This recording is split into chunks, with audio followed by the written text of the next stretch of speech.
Hello friends, welcome back to my channel. तो मैं फिर से हाजिर हो गई हूँ मैं आप लोगों के समक्ष एक न्यू वीडियो के साथ। तो फ्रेंड्स, जैसा कि हम सब जानते हैं, अभी नौ दुर्गा माता का दिन चल रहा है और आज की जो मेरी वीडियो है फ्रेंड्स इसी पर है कि शारदीय नवरात्रि पारण कैसे करें, दुर्गा विसर्जन की कथा क्या है और दशहरा क्यों मनाया जाता है। तो आज का जो मेरे वीडियो का विषय है वो यही है।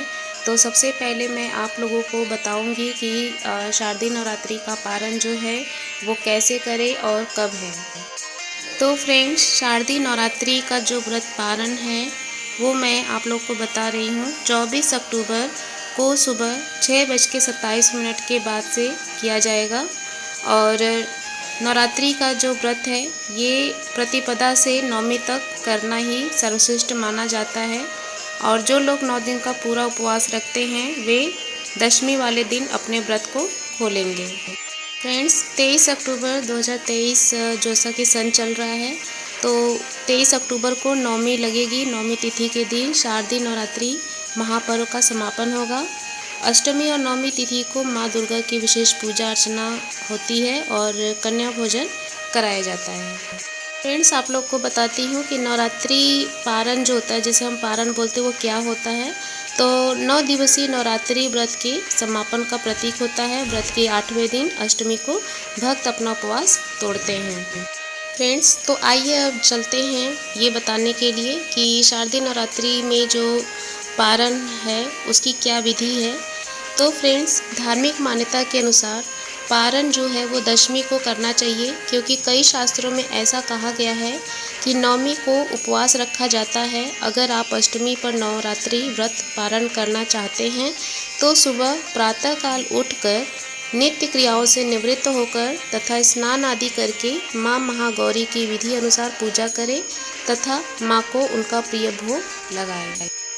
और नवरात्रि का व्रत जो है फ्रेंड्स वो पारण कन्या पूजन के बाद ही किया जाता है। और जिस दिन व्रत खोलना है उस दिन 9 कन्याओं का पूजन करें, उन्हें हलवा पूरी खीर चने का भोजन कराएं और दक्षिणा देने के बाद ही व्रत खोलें।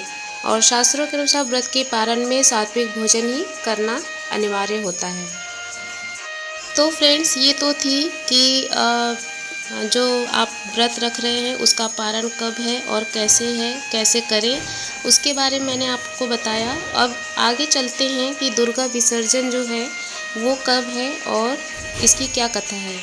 तो इस बार शारदीय नवरात्रि जो है 15 अक्टूबर को शुरू हुई थी, जैसा कि आप सब जानते हैं, और इसका समापन 23 अक्टूबर को हो रहा है।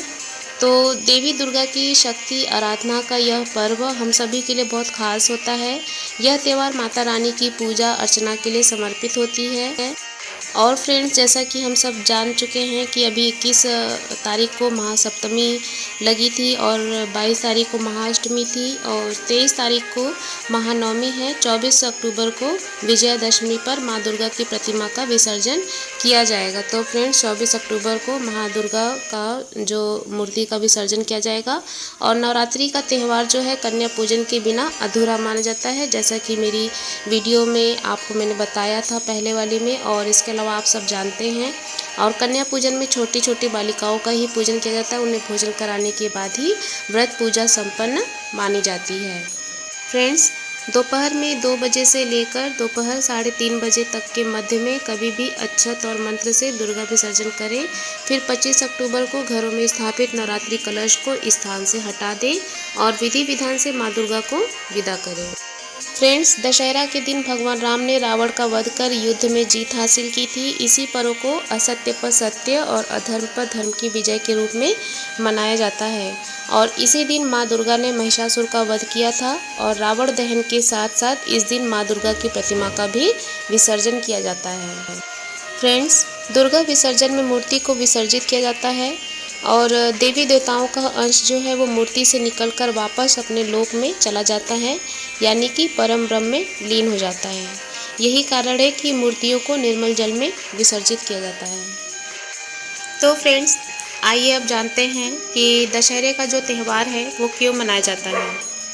तो फ्रेंड्स, श्री वाल्मीकि रामायण, श्री रामचरितमानस, कालिका उपपुराण और अन्य अनेक धार्मिक ग्रंथों के अनुसार भारतीय जनता के प्राण मर्यादा पुरुषोत्तम भगवान श्री राम के साथ इस पर्व का गहरा संबंध है।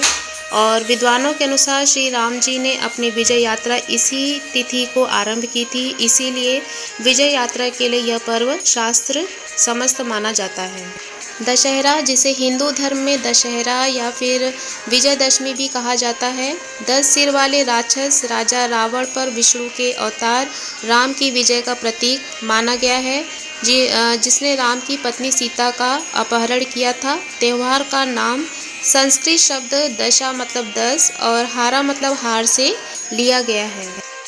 तो फ्रेंड्स, आप लोग तो जानते ही हैं कि दशहरा जो है मेन मतलब सभी बच्चों को सिखाया जाता है बचपन से ही कि दशहरा जो है वो अधर्म पर धर्म की और असत्य पर सत्य की जीत है। और इस दिन राम जी ने मतलब रावण को मारा था। और ऐतिहासिक महत्व के अनुसार बता दें कि दशहरा जो है नवरात्रि के बाद मनाया जाता है, क्योंकि ऐसा माना जाता है कि भगवान राम ने भगवान विष्णु के मार्गदर्शन का पालन करते हुए रावण को हराने के लिए अपनी यात्रा शुरू करने से पहले देवी दुर्गा की पूजा की थी।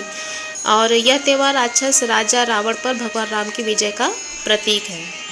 और फ्रेंड्स, दशहरा की जो शुरुआत है वो बता देती हूँ कि मैसूर के वोडेयार ने विजयनगर साम्राज्य में दक्षिण हिस्सों में एक राज्य का गठन किया और महानवमी मतलब दशहरा त्यौहार का जश्न जारी रखा। यह परंपरा शुरू में राजा वोडेयार प्रथम मतलब 1578 से 1617वीं ईस्वी के द्वारा सितंबर 1610 के मध्य में श्रीरंगपट्टनम में शुरू की गई थी।